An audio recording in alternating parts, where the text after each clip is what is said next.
يوم ويبصم اني مش عارفه ايه والعز كان على ايدي. عايزه احكي لك على حاجه مهمه. ايه مهمه؟ اكيد عايزه برتقانه. لا حاجه مهمه قوي قوي قوي هتفرحك. وهتفرحني؟ يا رب. ايه؟ انا هعمل خير. يا ريت تعملي فيها خير وتسيبيني لا لله. وحياة ربنا هعمل خير بجد. خير اكتر انك تسيبيني في حالي؟ لا اكتر من عايزه فلوس؟ لا الخير من غير فلوس؟ هقول لك من غير فلوس. لا يبقى حلو، قولي خير هقشر لك. قابلت واحده في الشارع تستاهلي ماشي، كانت منقبه وزي القمر بجد، وكانت اموره قوي وصغيره في السن كده ماشي، وقالت لي ايه عايزينك معانا هتعملي خير ماشي، احنا شركه يعني معينه وكده وهتعملي معانا خير، وبنروح كل يوم اماكن معينه نعمل خير مختلف غير كل يوم وكده. بس فانا اتفقت معاها ان انا اروح معاها يوم الاربعاء الجاي. اتفقتي اصلا؟ ايوه، وخدت رقمي وخدت رقمها وكده. يا اختي خدتي رقمها وخدت رقمك؟ واحده كده ما تعرف. طب جابتك منين؟ من الشارع يعني، كنت ماشيه مع دي لقيتها وقفتني وكده وقالت لي طبعا هي فين بصت في وشوش الناس؟ مين اهبل واحده اهي؟ هاتوها. انت يا بنت عايزه تغلطيني؟ ليه ما في يا بنت انا بتعالج نفسيا منك كل مره بمصيبه غير اللي قبلها. مره تشيلي فلوس واحده صاحبتك معاكي وتبقى سرقاها، المره اللي بعدها تبقى عامله لي مصيبه وكارثه وواحده صاحبتك عايزه تطفش وتسيب البيت، ولا انت اللي كنت عايزه تطفش؟ انت ايه ياما؟ انت ما بتخلصيش على فكره. عادي، احنا كده كل خميس مصيبه جديده. مالها المصيبه ايه؟ فين المصيبه دي؟ يعني ايه تروحي تقابلي واحده ما تعرفها وبعدين جابتك من الشارع؟ هي الشركه دي ولا الجمعيه دي بيدللوا على الناس؟ انا مش شايفه حضرتك متضايقه ليه بصراحه. انا شايفه ان الموضوع عادي وده خير، انا هعمله ببلاش عشان ربنا مش عشان حاجه. طب ما تعملي فيا انا خير يا بنتي. هو احنا بالراحه، احنا مقصرين؟ مش في ناس بنساعدها الحمد لله، نعمه من ربنا سبحانه وتعالى الحمد لله، واحنا سبب يعني ربنا هو اللي بيسبب الاسباب، هو اللي بيبعت الفلوس، فاحنا الفلوس فالرزق ده اللي ربنا بعته معروف ده بتاع كذا وكذا وكذا، صح؟ احنا مقصرين؟ لا. يبقى خير ايه اللي عايزه تعمليه؟ ما تذاكري وتعملي فيا خير وجاي تسمعي كلام الغريبه اللي ما بتسمعيه لي انا كلمه، كل كلمه برد.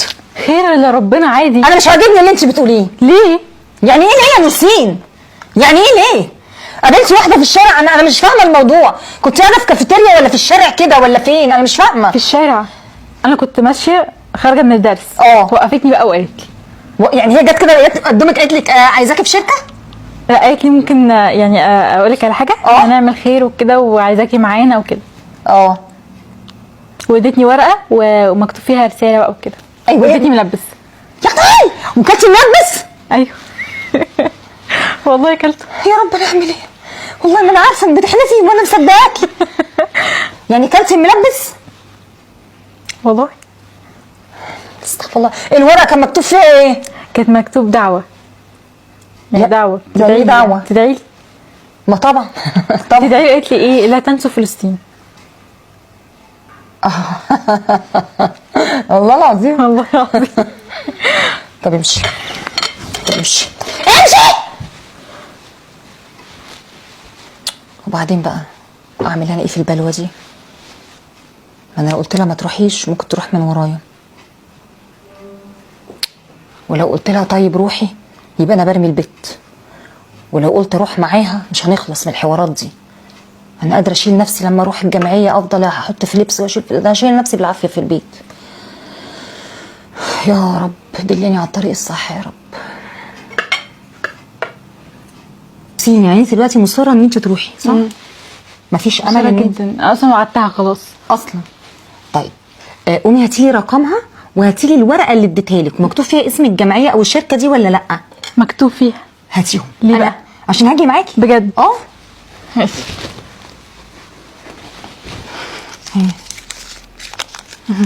ده رقم. لا بصراحه كارت رائع، وبعدين عارفه ان الورقه نفسها تخليكي فعلا تروحي. يعني هي قطع ورقه من كشكول وكاتبه فيها. بصي انا قبل ما اتصل هنتفق اتفاق، لو انا اثبتت لك ان الكلام ده كذب وان البنت دي بتضحك عليكم تمام، يبقى مستحيل تتفقي مع حد تاني على حاجه من غير ما تيجي تقولها لي الاول. ماشي.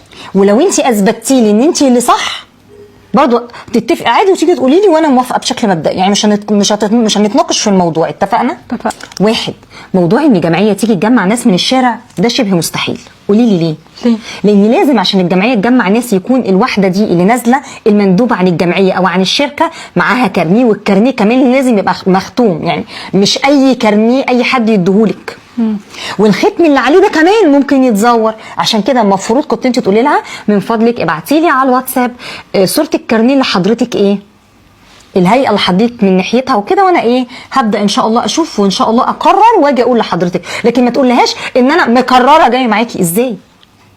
والمفروض ان انت بتيجي البيت نتصل بالجمعيه، والجمعيه بعد كده نعرف منها ان الشخص ده حقيقي موجود ولا لا. مفيش جمعيه بتوزع ورق في الشارع، ومع ذلك انا هتصل بيها وهاجي معاكي لو الموضوع طلع حقيقي. انا جايه، ما قدرتش اجي يبقى خالتك تيجي معاكي. بس بشكل مبدئي كام في المية لحد دلوقتي من الكلام ده انت حاسه ان البنت دي ممكن تبقى فيك؟ واحد، مفيش كارنيه. اتنين، مفيش حد جوه جمعيه بينزل يجمع الناس من الشارع اصلا. بيعلنوا عن طريق الفيسبوك عن اي على اي ابلكيشن، يقولوا يا جماعه احنا محتاجين متطوعين لواحد اتنين تلاته، والناس بتروح عليهم بالملايين. مفيش جمعيه بتوقف بنات في الشارع وتقول لهم كذا كذا. ده غير فين البطاقه؟ صح؟ هنتصل بالجمعيه ونشوف الكلام ده حقيقي ولا لا الاول، والكلام ده كله سابق الاوان. اتفقنا؟ ماشي. يلا. هو رقمها نفس الرقم اللي هي كاتباه هنا؟ الكارنيه الفظيع، الكارت الفظيع بتاعها.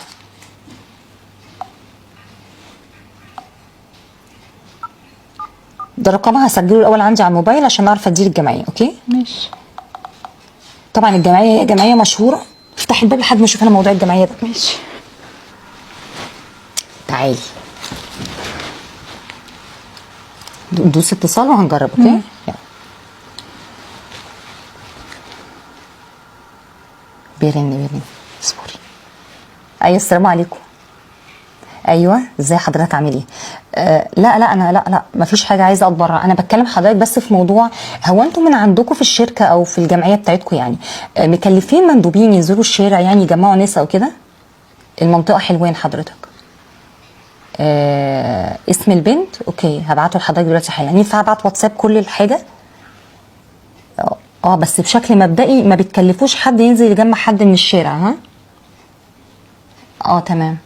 يعني ما في، طب لو مثلا صادف ونزلتوا حد كمندوب يجيب ناس من الشارع، بيعدي عليهم ازاي؟ يعني بيتعامل ازاي؟ عن طريق مقر الشركه والكارنيه صح كده؟ اوكي. فهمت. يا رب الناس تانية تفهم. لا مفيش مشكله، ما عنديش اي مشاكل. هبعت لحضرتك اسم البنت ورقم التليفون على الواتساب، وحضرتك بقى تتعامل، لان هي بتتكلم باسم الشركه وبتجمع بنات من الشارع علشان يجوا. هم اصلا اللي بيجوا متطوعين لوحدهم. بس ممكن هي تعمل ده لوحدها صح كده؟ يعني بيبقى مش بأمر من الشركه، يعني ممكن المندوبه دي او البنت دي هي بنت متطوعه عادي وعايزه تجمع بنات هي لوحدها، بس ده خطر لانها ممكن تجمعهم لحاجه تانية. المفروض حضرتك حتى تتعامل معاها بشكل اداري. المفروض هي مش من حقها تجمع ناس من الشارع اساسا. تمام. يعني ده هيضر بيكوا على فكره، زي ما هيضر بسمعه المكان وهيضر بيها هي كمان شخصيا. يعني انا كحد اتصلت، بس هي ممكن تكون عملت ده بشكل يعني حسن النية، بس في الاهالي والبنات والمشاكل احنا حضرتك ما بنحطش حسن النية في الموضوع اصلا. حتى لو بنت نيتها خير كان ممكن تعمل اعلان على الفيس في اي مكان، انتوا لوحدكم تعملوا اعلان. تمام. ابعت الحاجه وحضرتك هتتعامل. اوكي ماشي. السلام عليكم.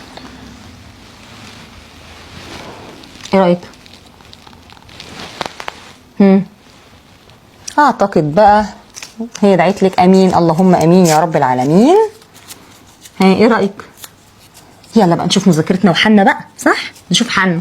يلا سيبنا بقى من حوار الشركات والبلاوي. يلا والجمعيات. عايز تعملي خير باباك يوديك الجمعيه، تعملي انت بس بنفسك، تروحي مقر الجمعيه بايدك. فهمتي؟ او برجلك. روحي بايدك، امشي بايدك ورجلك، وانت اصلا انا حاسه انك ما بتفكريش. امشي. رايحه؟ لا. اني هتروحي؟ لا. اشمعنى صوتك وشي ولا؟ اشمعنى؟ قشر البرتقانه اللي بعدها. اشمعنى؟ ما كنا من شويه لسان طويل ورايحه وقررت اروح. قررت تروحي؟ لسه في قرار؟ هتردي عليها؟ لا. من فضلك اعملي لها بلوك، ولو عايزه تروحي مقر الجمعيه عندك الجمعيه هي ورقمها اهو معايا، اتصلي بيها واعرفي امتى فاضيين وايه الاوقات اللي بيتجمعوا فيها البنات وكده، وروحي انت وصاحباتك مش لوحدك. ماشي. تمام، يلا توكلي على الله، غوري في داهيه. مش طايقه، شفت خلقتك اساسا متخلفه عقليا.